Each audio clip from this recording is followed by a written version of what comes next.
Hello, welcome to the next part.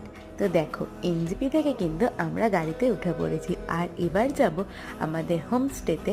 সেটা হচ্ছে ছোটা মাঙ্গুয়াতে। দার্জিলিং থেকে ছোটা মাঙ্গুয়া প্রায় 2.5-3 ঘন্টার রাস্তা। এই স্পটটা মেনলি দার্জিলিংয়ের অফবিট এরিয়া। যাই হোক, আমরা তো পৌঁছে গেছি হোমস্টেতে আর তোমাদেরকে একটু ঘুরিয়ে ঘুরিয়ে দেখাচ্ছিলাম। আর আমাদের হোমস্টে থেকে কিন্তু কাঞ্চনজঙ্ঘা খুবই সুন্দর দেখা যাচ্ছিল। আচ্ছা, তোমরা কারা কারা আমার মতন পাহাড় ভালোবাসো একটু জানিও তো। আমার কাছে সমুদ্রের থেকে পাহাড়টাই বেশি শান্তির লাগে। পাহাড়ের এত শান্ত নিস্তব্ধতা, তাছাড়া এত পলিউশন ফ্রি যে আমার ভীষণই ভাল লাগে।